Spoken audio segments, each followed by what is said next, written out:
Assalamualaikum. Hai. Selamat meninggal ke channel YouTube saya. So, korang ada tak pengalaman mistik? Which is maksud saya pengalaman yang misteri yang korang pernah alami selama hidup korang. Nak tahu tak cerita saya? Kalau nak tahu, tengok video saya sampai habis, okey? Audio Jungle. Hai guys. So hari ni saya nak buat benda yang lain daripada lain. Maksudnya saya tak buat haul. Tadi saya ada shoot video untuk mini haul saya. So hari ni saya nak buat storytelling. Storytelling which is saya nak ceritakan pengalaman mistik yang saya pernah hadapi selama hidup saya sampai umur saya 37 tahun ni lah. So hari ni saya nak share dengan korang first yang saya lalui lah, yang saya tak boleh lupa sampai ke hari ni, yang memang sangat-sangat saya nak lupakan. So korang nak tahu tak apa je? Okey, cerita dia macam ni. Arwah abah saya dia polis. So korang tahulah kalau polis ni kita akan pindah-pindah randah kan. Last yang kita orang duduk sekarang ni lah, dekat taman sekarang ni. Saya satu taman dengan rumah parents saya lah. Cumanya mak saya duduk kat fasa 1, saya duduk kat fasa 5. Okey, sebelum kita pindah dekat yang rumah mak saya sekarang ni, kita orang duduk dekat-dekat je dengan taman dekat sini juga. Dia macam satu tempat tapi dia ada banyak-banyak taman lah macam tu. So masa kita orang pindah tu umur saya 5 tahun. 5 ke 6 tahun macam tu lah. Tahun 89. Tahun 89 kita pindah dekat rumah tu lah. Masa tu memang baru taman ni baru buka, so tak banyak sangat rumah tau. Memang depan rumah saya dulu, depan rumah mak saya tu dulu macam berluka-berluka apa semua kan. So ada banyak hutan-hutan macam tu lah. Okey, masa kita pindah tu first tu tak adalah apa-apa. So benda ni jadi masa tu saya nak mandi. Saya rumah mak saya tu 2 tingkat kan. So kita nak mandi dekat bilik atas tu, ada 3 bilik, bawah 1 bilik, atas 3 bilik. Saya mandi dekat bilik kakak saya. Bilik kakak saya tu dia macam bilik-bilik, lepas tu ada bilik air. Kira macam 1 bilik air, 2 bilik macam tu lah. So, masa saya naik tu, kakak saya yang sulung tu dia turun bawah. Saya tengok lah dia macam cepat-cepat turun bawah kan. So saya tak adalah fikir apa, kita kecil lagi wak. So naik mandi. Masuk je bilik air. Masa nak mandi tu, masa tengah mandi, saya dengar macam saya dengar suara perempuan menangis. Memang sayup gila suara dia. Masa tu saya macam tak fikir apa lagi. Yelah kita kecil, so kita tak tahu apa benda kan. Kita tak ada fikir apa-apa pun. Tapi bila saya dah besar, bila sekarang ni bila saya ingat balik, saya rasa macam kalau jadi sekarang aku rasa aku dah lari kot. So macam benda tu first tu saya dengar dia macam mendayu sangat tau. Mendayu-dayu je kan. Saya tak nak buat bunyi je, minta maaf lah, saya takut. So dia mendayu je. Saya mandi lah macam biasa mandi. Kita mandi je buat tak tahu je. Lepas tu bunyi lagi kali kedua. Saya buat tak tahu lagi. Saya mandi buat tak reti mandi. Lepas tu kali ketiga bunyi lagi. Saya macam pelik lah. Bunyi apa tu kan? Saya tahu bunyi perempuan. Dia menangis. Saya cakap kakak, dalam hati saya masa tu kakak saya dah turun, tak ada siapa pun kat atas kecuali saya lah masa tu tengah mandi. Terus kali ketiga jadi tu, saya pun buka pintu bilik air. Tengok dekat bilik kakak sulung saya, tak ada orang. Lepas tu tengok lagi kat bilik kakak yang nombor 3 saya tu pun tak ada orang. Saya pun tutup je lah pintu kan. Kita sambung lah mandi balik. Kita kecil lagi, bukan tahu apa pun. Jadi kita tutup pintu balik, mandilah. Kat dia 3 kali je lah dia bunyi nangis tu. Saya pun sudah mandi apa semua, saya turun bawah. Saya dengar Kak Long saya tu, dia cakap mak saya. Dia kata, mak, tadi orang dengar perempuan nangis, dia cakap macam tu. Saya pun cakap lah dengan mak saya, Kita orang bahasakan diri dalam family orang lah. Saya cakap lah, orang pun dengar tadi ada perempuan nangis. Kan Kak Long yang nangis je cakapnya tu. Lepas tu rupanya kita tak tahu pun siapa lah punya suara tu. Kau jangan ingat tau siang-siang buta tak ada ni.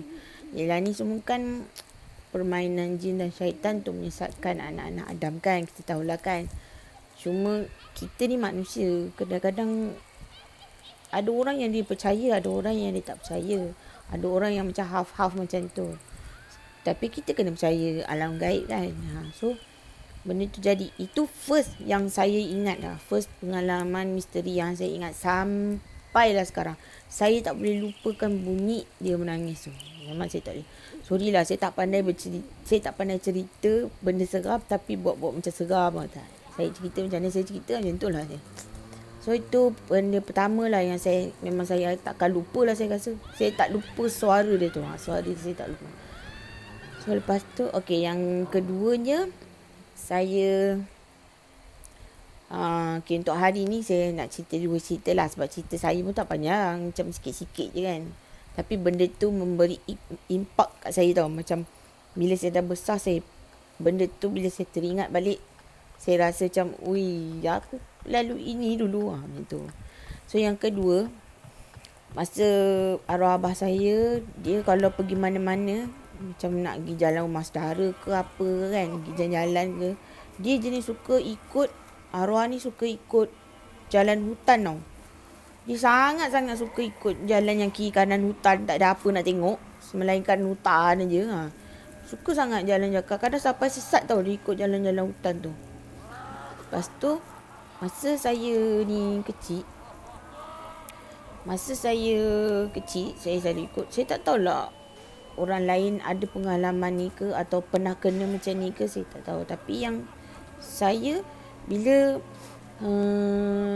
kita jalan kan, tapi selalunya benda yang jadi ni waktu malam. Waktu nak maghrib malam macam tu lah. Bila kereta berjalan, saya jenis suka tengok luar tingkap kan. Kemudian ada macam kepala tengkorak dia datang dekat tingkap. Kalau tingkap yang arwah abah saya tu tak tutup full, dia akan dekat tingkap tu je tau. Dia akan kepala dia dekat tingkap tu. Saya macam tengok je macam tu. Saya macam tengok. Saya tahu tu tengkorak, tapi saya macam tak ada perasaan. Masa saya kecil-kecil dulu, saya tak tahu lah kenapa. Masa kecil-kecil dulu, saya tak ada perasaan langsung. Tak ada perasaan takut ke apa. Entahlah, saya tak pastilah kenapa dengan saya. Saya tengok je tau. Itu kalau macam tingkap terbuka lah, dia akan duduk je dekat situ kan. Sampailah satu ketika tu dia akan hilang. Macam tu. Okay, kalau macam tingkap tutup, dia akan macam ketuk lah. Macam tak. Kepala dia dekat tingkap tu macam tak macam tu kan. Selagi saya tak tengok, selagi itulah dia tak dekat tingkap tu. Macam tu lah. Itulah yang saya. Tapi saya rasa benda tu macam tak lama sangat kot saya kena. Tak lama jugalah. Aku rasa lama juga kot sampai umur saya. Sampai saya darjah 2 kot. Lebih kurang macam tu lah. Tapi memang saya kecil, saya kerap kali lah kalau berjalan, memang saya akan kena macam tu. Saya tak nampak benda lain, saya memang kena nampak kepala tengkorak tu je dekat tingkap. Dia akan duduk menebing kat situ tau, sampailah dia hilang sendiri. Tapi saya pula jenis tak ada nak menjerit ke, tak ada nak cakap ke, tak ada nak apa. Saya diam je, saya tengok je dia duduk kat situ, saya tengok je lah dia macam tu. Macam kau tengok awan, macam tak ada perasaan kau tengok. Macam tu lah. Pelik betul aku ni. Itulah dia kisah saya. Tapi sebenarnya saya banyak lagi kisah misteri yang lain.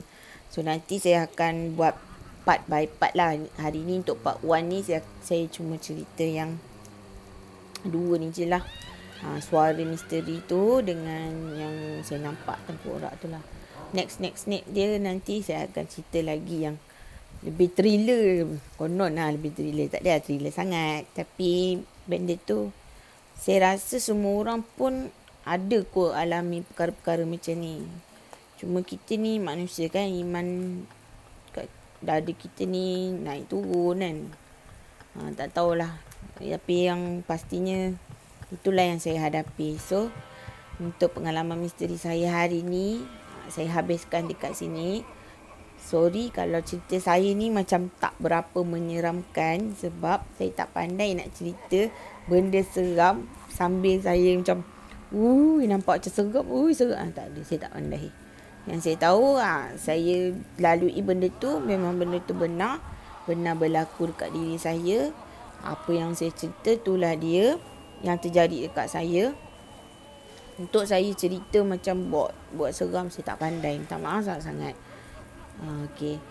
Saya harap korang terhibur dengan cerita seram saya kali ni. Walaupun macam tak berapa nak seram. Walaupun macam tak berapa nak seram. So, saya harap korang terhibur dengan video saya. Nantikan part yang kedua dan seterusnya pengalaman misteri yang saya hadapi. Okey, nanti saya akan upload lah yang next video. Okey. So, minta maaf kalau ada macam-macam kekurangan daripada video saya. Saya harap korang dapat maafkan saya. Duduk rumah baik-baik. Jaga kesihatan, jaga makan semua. Jaga hygiene. Kalau tak ada keperluan, janganlah keluar. Sebab sekarang kan COVID kan. So, semoga kita semua dilindungi Allah. Bye, jumpa lagi. Assalamualaikum.